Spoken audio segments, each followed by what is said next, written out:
වැඩ කරන්න ගියාම ඩේලි ගහන එකට කොහොමද ගහන්න පුළුවන් වැඩ කරන එකට.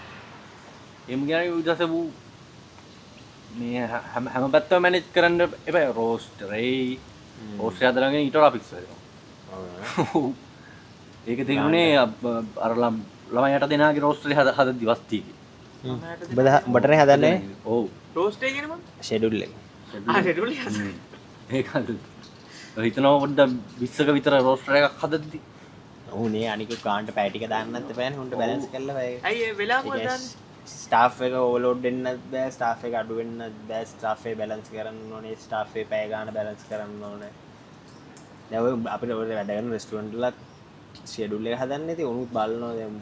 මොකද්ද ෂෙඩියුල් එක කියලා හදන්නේ? රෙස්ටුරන්ට් වල කරන්නේ රෝස්ටරේ, කිචන් එකේ කරන්නේ කිචන් එකේ හෙඩ් ෂෙෆ් තමයි රෝස්ටරේ හදන්නේ. එළියේ අවුට්සයිඩ් ගහනවා FOH ගහන උන්ගේ රෝස්ටරේ හදන්නේ අවුට්ලට් මැනේජර්. හරි අවුට්ලට් සුපර්වයිසර්. උන්ට කරන්නේ සතියේ බලනවා දැන් කට්ටිය අවైలබිලිටි එක දානවනේ. පාර්ට් ටයිමර්ස්ලා මං කියන්නේ ෆුල් ටයිමර්ස්ලා කොහොමත් උන්ගේ දවස් දෙකෙන් නිවාඩු ගන්න පුළුවන්. රේ දවස් දෙකෙන් නිවාඩු බලලා වෙන කාවරි දානවා. දැන් FOH දැන් අපේ ෂෙඩියුල් දාද්දි අපේ ෂෙඩියුල් එක ගන්න උන් අපිට ෂෙඩියුල් එක දෙනවා. කියන්නේ උන් හදන්නේ රෝස්ටරේ හදනවා කියන්නේ උන්ගේ රෙස්ටුරන්ට් එකට අවශ්‍ය ප්‍රමාණය කියන්නේ ස්ටාෆ් එක ඕවර්ලෝඩ් වෙන්නත් බෑ, ස්ටාෆ් එක අඩු වෙන්නත් බෑ. මැද ප්‍රමාණය කියන්නේ වැඩ ටික ස්මූත්ලි කරන් යන්න පුළුවන් විදිහට තමයි මේ ස්ටාෆ් එක ගන්න. මේ තියෙන්නේ මේ සෆික් කියන්නේ මේ දෙවනියට ඉන්න එක. මේ ෆයිසල් කියන්නේ ඌ තමයි හෙඩ් චපා. ඌ තමයි ඌ අයින් වුණාට පස්සේ තමයි වෙනම තියෙන්නේ නේද? ඔව් හෙඩ් චපානේ. ඌ ඔන්න ඔෆ් විතරයි. ස්ටාෆ් ඉද ස්ටාෆ් කියන්නේ පාර්ට් ටයිම්. මේ ඊට පස්සේ මේ ඉන්නේ යාගෙන් පස්සේ ඉන්න එක්කෙනා. ඊට පස්සේ මේ සූචර්. ඌ ජූනියර් සූචර්. තායිලන්ඩ් චපා. ඕකේ දාලා නැන්තේ පොසිෂන් එක දාලා නැහැ. නම් විතරයි. පොසිෂන් එක අනුව තමයි මෙහෙම යට දාලා තියෙන්නේ.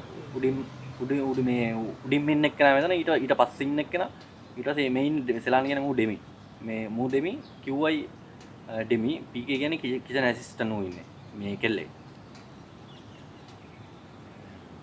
මේ තියෙන මේ ටයිම් එක මේ මැනේජ් කරලා දාලා සතියේනේ. ඔව් මේ තියෙන සතියෙන් සතිය තමයි මෙහෙ රෝස්ට් හදන්නේ. ලංකාවේ වුණා මාසෙට එකපාර හදලා. ලංකාවේ පාර්ට් ටයිමර්ස් නෑනේ බං. ෆුල් ටයිමර්ස් නේ. මේ සතියෙන් සතිය තමයි මෙහෙ රෝස්ටර් එක හදන්නේ.